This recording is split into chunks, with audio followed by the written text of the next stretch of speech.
Hello and welcome to the H2P podcast here on DK Pittsburgh Sports Podcast Network. I am your slightly recovering from sickness host, Gary Morgan. With me, as always, is my good friend Corey Cresson, the beat writer for Pitt Athletics over at that same super awesome sports site. How you doing, brother? You're not the only one getting it either, Gary. I mean, this is a bug, not a lanternfly. This is a bug going around that a lot of people have had to deal with, have had to get past, including myself. I mean, a couple weeks in a row, I was a rep, and I was hardly able to form sentences. So you're already doing better than I am. I'm doing fine now. It's just the general allergies. Going from, these cool nights into 90-degree heat is not doing well for my sinuses. It's that time of year. So we're Right. dealing with it as best as we possibly can, in spite of a really fun start to the football season. Yeah, and I mean, I went out and visited my wife this weekend because she's training for a new job. So I was in Washington, D.C. It was about 100 degrees, and there we were at Arlington National Cemetery with my brains just baking and Oh, this underlying cold starting to happen. yeah. And my drive home on Monday was not pleasant. So, Arlington's a cool situation, though. That's a yeah, cool it's place cool to to be. see. Did you get to see Changing of the Guard and everything? Yeah, we got to see everything. It was really Hmm. cool. I highly recommend it. I actually didn't even know some of that stuff was there, but we have football Yeah. to talk about. People probably would rather hear about that than my mini weekend getaway, right? Um, so Pitt played Wofford. We promised we'd talk a little bit about it, as much as you can take away from it, because this is as close to, and I hate to sound like this, but we were talking a little off air. It, some of these teams like that have some skill position players that are kind of nice, and hey, Bub Means is a guy like that we got, right? A Yeah. transfer type from a smaller school, skill position player. They don't have the scholarships to invest in offensive and defensive lines most of the time and things like that. So it's really hard to 100% gauge what your team does against them. This is as Hmm. close to an NFL preseason game as you can get this sort of thing. So what did you take away from Wofford before we get into specifics? Just overall. Going into the game, the major factors I were looking for was number one, will the offense take care of the football? And they did. No unnecessary turnovers, hardly any forced passes from Phil Dracovic. And the defense on the flip side was able to create and force, and of course, force sacks to start the season for a program that develops pass rushers with ease at this point. And look, it's not ever impossible for an FBS program to lose to an FCS. I mean, look at however many years ago it was by this point with Pitt losing to Youngstown State. Yep. You know, it's possible. It Yeah, we've has seen it. happened. We've seen it for a long time. I just feel like right now, Pitt's Sure. got their program in a different place than it's been when that's happened. But But I mean, even in the ACC championship season, they lose to Western Michigan, and they come back and they win the league, and Kenny is the Heisman contender, etc. So these football games are never gimmies, and especially when you look at Pitt, when you have a brand new quarterback coming in with a brand new running back, you're losing your ACC leading rusher, you're losing your captain of your defense in Savasi Dennis, you're losing your best player in Elijah Cansey. So while it was, I would say, foregone that Pitt was going to beat Wofford and it wasn't going to be an issue, it still was not impossible for anything crazy to go sideways. And you saw that within the first two drives of the game. Pitt ran, I think it was 16 plays that went basically nowhere. And then once Dracovic completed that pass up the seam to Bub Means, right, that set up, really yep, nice scoring drive, that's when the offense started to click. And that's when the light switch, so to speak, went up. So there were some kinks to work out for Pitt in this game, and there sure. always were going to be. But the fact that they were able to get it together as quickly as they did, they were able to build a little bit of a layer of consistency. Phil looked fine. I wouldn't say he came out gangbusters in this game, but he looked fine. And there's going to be some development for him, especially right now, week 2, Cincinnati, week 3, West Virginia, with a couple of Big 12 teams. So it's a good starting point for this Pitt team, which is what they needed going into week 2. And then with a nice, just non-conference slate with a rivalry coming up with the backyard brawl and then going right into launching into ACC play in week 4 against UNC. Well, you hit on it already with Phil, but he's really the main takeaway from this game, I would say, right? How he played, things you can draw from what you saw. It seemed like he was getting rid of the ball okay, but he was extending the plays a little bit. It was a really pathetic pass rush that they faced. So it's something that I think has a chance to get scary. What did you think?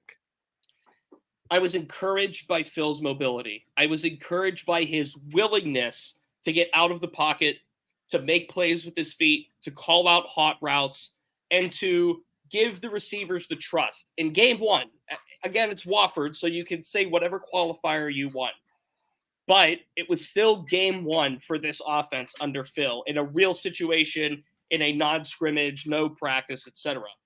So how much trust was there going to be from the start for Phil to call those reads and for Phil to say, I need Bub Means to go to the middle of the field mid-play, and for Means to pick up on that and for him to do it? There's a system involved in all of that. And while it wasn't the crispest, is that a word? Crispiest? We'll say it is. While it wasn't the most solid in execution, there were some plays where, Pitt had to iron out. Again, those first couple of drives were really clunky and really disgusting, and there were some boo birds flying in Acrisure. I heard them. It happens. But Phil, I think, in his style of play, he's a big dude. He's able to take some hits. And I made the joke on Twitter. Phil's the most athletic quarterback Pitt's had since Kenny Pickett. And what I mean by that is he is more athletic than Keaton Slovis. So he will go make some plays out of the pocket. He will go get that tough first down if you need it. And you saw him already start to do that in week 1. An encouraging sign. Again, I think like the theme for Pitt's offense was encouraging signs going into week 2 and going forward. Speaking of encouraging signs, before we take a break here, got to see a little bit of Christian Valou. It wasn't bad to see, and he actually looked pretty decent. This staff is really high on Christian Veilleux. They like him a lot as the future starting quarterback. Again, Phil Dracovic, his final year. And I know people really want Christian to start. I know people really want the ball to roll on Christian right now. It's just not going to happen. Barring an injury to Phil, it's just not going to happen. This is how Pitt is going to run its ship. Pitt needs a quarterback for next year. They need somebody ready to go for next year. And the expectation is that Christian will 100% be ready to go next year. Let me put it to you this way before we take a break. Would you rather have, from a knowledge standpoint, from a scheme standpoint, from a familiarity standpoint with respect to Frank Cignetti, would you rather have Phil Dracovic as somebody that has already run that offense, or Christian Veilleux, who did not play at Penn State much, of course, with Drew Aller ahead of him, and has to relearn the new offense, and has to deploy it for the first time, and has to get used to being a starting quarterback in college football? This is an opportunity for Christian to learn behind Phil, for him to absorb the offense. And I think him sitting behind Phil this year, with Phil, with that familiarity with the offense, is going to do nothing but great for Pitt. And that was a really impressive scoring drive that Christian laid out. So good to see on that end as well. Awesome stuff. We will take a quick break, and thank you for helping me learn how to pronounce his name, which I thought, since it was spelled like Lemieux, would sound like Lemieux. But good to know. Let's take that quick break. We'll come back, pick up talking about the next opponent. All right, and we're back to the H2P podcast here on DK Pittsburgh Sports. Corey and Gary with you, and it's time to start looking forward. We're going to look to next week. Cincinnati Bearcats, which in the past, as a Pitt fan, would scare the death out of me. They've been punishers of our joy for a long time. Now, I don't really know much about this Cincinnati Bearcats team. What should we be looking for? Should we be scared? Is this a good football team? Is this, a surprising football team? What are they? The River City rivalry. If you didn't know, it's a rivalry game. I learned that this week, that it's a rivalry game. I me not being a Pitt fan, me not being a Cincinnati fan, I learned this week that there was a trophy on stake. Now there is not. They are discontinuing, canceling, discontinuing. They're not doing the trophy, is the point. So whether this is a rivalry game or not is still to be, I guess, determined, or it's subjective, or it's however you feel it should be. But from an X's and O's standpoint, here's the main thing to take away from what Cincinnati is. They put up a boatload of points last week. I mean, they looked impressive, right? Yeah. And there's no coincidence to this that Scott Satterfield is the new head coach there, and the quarterback, when you look at Emory Jones, they put 66 points up on Eastern Kentucky. There's no question that Scott Satterfield, and Pitt's saying it, this is coming from within their walls, that this is another Malik Cunningham situation. Emory Jones, transfer from Florida via Arizona State and then now Cincinnati, is a very reminiscent quarterback to what Malik Cunningham was at Louisville when Scott Satterfield was coaching at Louisville. Yeah. Scott Satterfield obviously has the familiarity with facing Pitt. He knows how to scheme against Pitt's defense. He knows how to beat Pitt like Louisville did last year. So this is no cakewalk game for Pitt by any stretch. This is a team I know they've had a lot of players leave the program. I know a lot of graduations have happened. This is not the same team that reached the college football playoff not long ago. But at the same time, there's still a scheme and a system that Pitt has to find a way to combat, because that's the same scheme and system that just beat them last year. Yep. Yeah, I have a hard time with this one. I think it's a young team. Emory Jones is obviously somebody worth worrying about. I think he is a seasoned quarterback, like you were saying. He puts up stats, and he doesn't make mistakes with the football all that often. So I do like their offense. I don't know that they can stop Pitt any more than Pitt can stop them. And I like Pitt's chances with their secondary. But this is going to be a challenge, I think, this week. And if Pitt really wants to slow them down, running the football is probably going to be pretty important. Ball control, right? Pitt is a team that is built. We've talked about this. We talked about this before the season started. Pitt is a team that thrives and that finds a lot of success and wins quite often because of ball control. It's commanding the clock, commanding the time of possession. It's winning those battles in the trenches that Pitt builds for on the offense and the defensive side of the ball. Now, the hard part from the offensive standpoint is going against Dante Corleone. They call him the Godfather for a reason over in Cincinnati. He was Pro Football Focus's highest rated defensive player in 2022, third team All-American from the AP. This kid is legit as a defensive tackle. And Pitt is going to have to find ways, especially Jake Cradle, especially Blake Zubovic, and the matchup to watch is Jason Collier at left guard. That team is going to have to find ways to double and neutralize Dante Corleone. For that reason right there, this Cincinnati team and Emory Jones, they're going to find ways to spread the ball, but they're not going to be afraid to let Jones use his legs either. So they're going to find ways to control clock and control possession. It's going to force Pitt's offense to work efficiently, to work kind of against that grain, so to speak, where Cincinnati can be effective at stopping the run because of Dante Corleone and how just dominant he is up the middle. This is the best player Pitt's going to face, over these next between last week against Wofford, this week, and next week against West Virginia. This is the best player Pitt's going to see until Drake May. Wow. So I that's what I think. I think I agree with you. I think he's that impactful. I mean, when you really think about it. So for Pitt to have a challenge like this up the middle, in the way that Cincinnati is kind of built around him, I think it's going to present a wonderful challenge for this running backs room. And Daniel Carter looked good against Wofford. Who would have known that he was going to lead that team in carries and rushing and have a touchdown over Rodney Hammond? Now, whether Rodney's being preserved or not, so to speak, or whether there's something lingering from the offseason, we don't know, because Pitt doesn't share injury information. They never will, as long as Pat Narduzzi is the head coach. But that's going to take a committee effort to get past Cincinnati. That's going to take fresh legs to get past Cincinnati. And if Pitt wants to find ways to open up opportunities for Phil and for the rest of that receivers room, they're going to have to establish that run and find a way to neutralize Dante Corleone.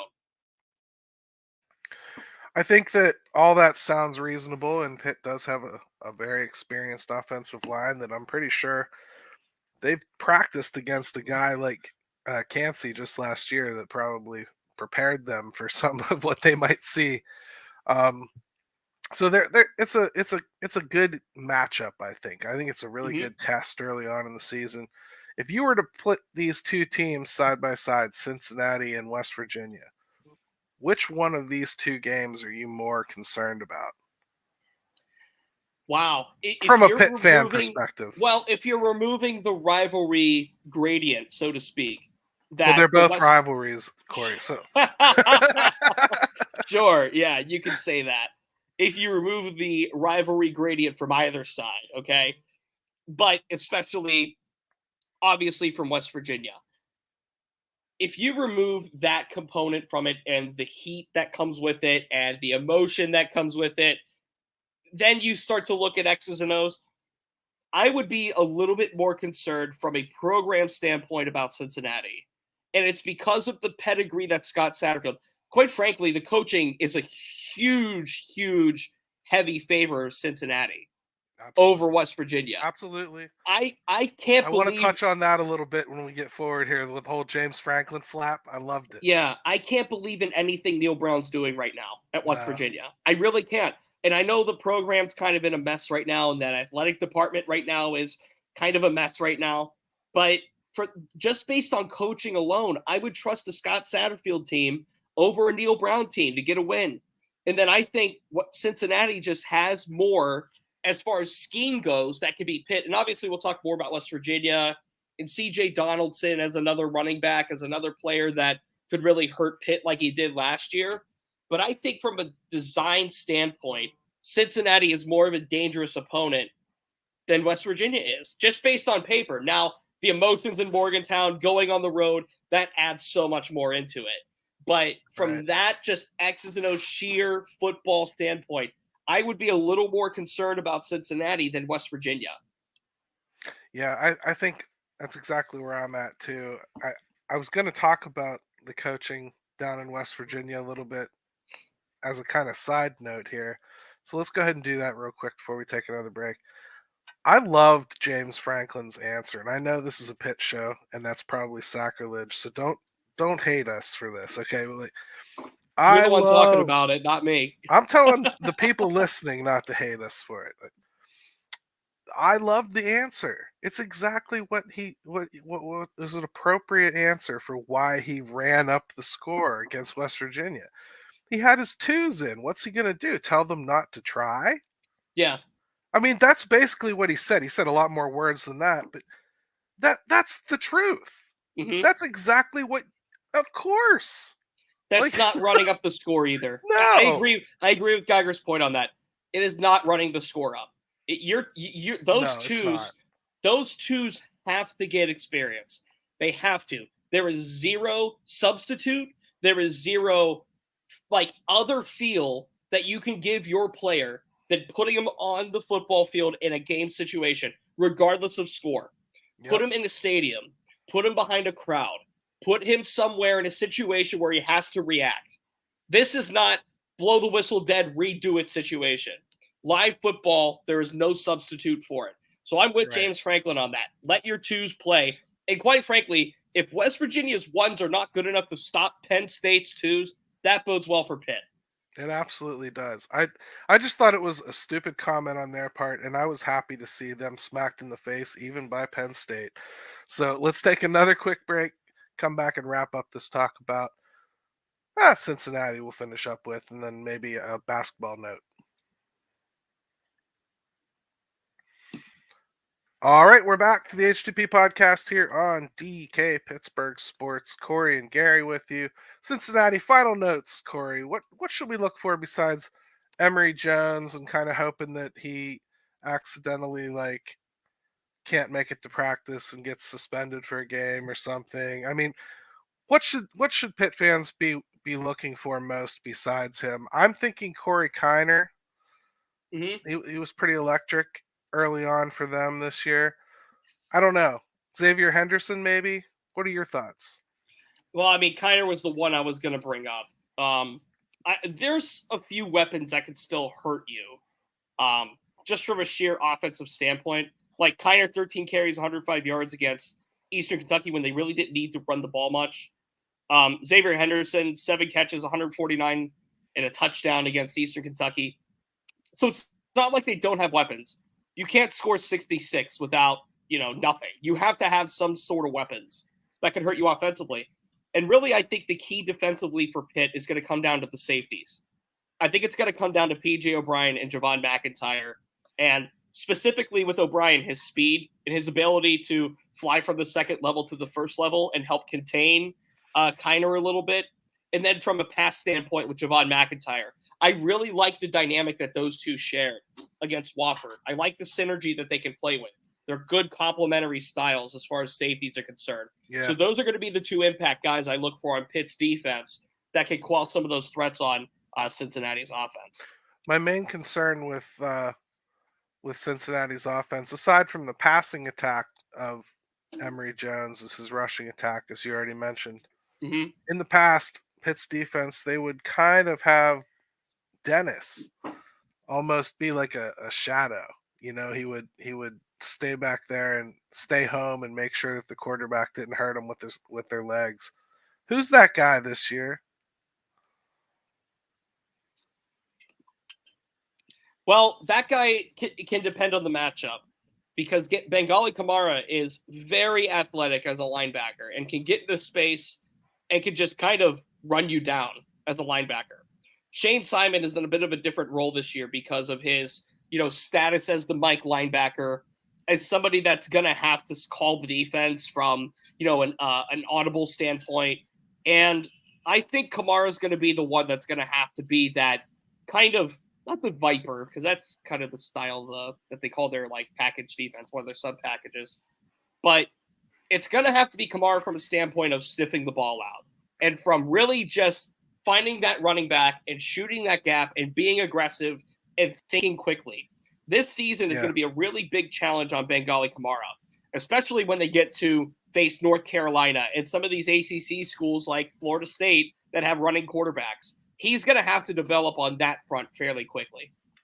It's not really Pat Narduzzi's style, but No. would he consider any 3 safety packages?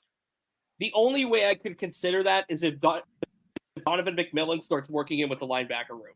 And then you have somewhat of a like a 4-2-5 going on, or whatever the math equates to. Yeah, 4-2-5. You would have to find that way to incorporate Donovan McMillan over like a Brandon George at linebacker, where you have Kamara and McMillan bookending Shane Simon, and they're just able to sniff the ball out, use their speed, make tackles in that way. That would be really the only way I see that, but I also don't think they're ready to deploy another defender, especially a McMillan, in that manner. That makes sense. Okay, basketball note time, Corey. What you got? Yeah, Pitt added kind of the replacement, I guess, to Dior Johnson. It is a 6'3" transfer guard, Mike Hewitt, Fayetteville, North Carolina native. He played at junior college most recently, did not play the last 2 seasons because of injuries. Started his career at UNC Greensboro and just recently, got another season of eligibility. So there's not too much to analyze here, quite frankly, because this is a depth add. And this late in the offseason, I mean, we're in September. The season starts, next month. We're getting there. It's really hard at this stage to find players and to sign scholarship players and to just find players lingering in the portal. By this point, players are getting ready for camp. They're getting ready to report. They're getting ready to, solidify with their teams. So the fact that Jeff Capel had to go into the transfer portal this late to find a guy to replace, of course, with the Dior situation, it's unfortunate. It could be a good find. We'll have to see. I don't know much about it because, quite frankly, he just hasn't played. So, it's a depth option at this stage. It's very clear that Capel's going to rely on Jalen Lowe and Carlton Carrington to carry that backcourt, with Ish Leggett, of course, helping along the way. So, it's a move Pitt had to make for numbers, really. Pitt needed a guard, and this is probably for their money, the best option that's available, combined with options that Jeff Capel actually knows about at this stage. Right. Hey, maybe you get lucky, maybe you don't. So it's a tough situation at this stage. It really is. Yeah, you got caught flat-footed. It's not really anything to think about besides Sure. just depth. But we figured it was important to cover, so we covered it.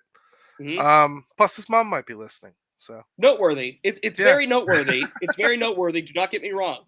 And Pitt still has one scholarship left to give. So whether that goes to one of the current walk-ons or Jeff Capel finds somebody in the portal, we are yet to find that out. absolutely. So Corey, unless you got anything else, I'm good. I'm good as well. It'll be a fun game Saturday. I'm looking forward to that. And then, of course, Steelers opener on Sunday. Little double dip for you for those that want to hit up the North Shore Acrisure Stadium this weekend. Gary, we'll chat again next Wednesday. Sounds good, brother.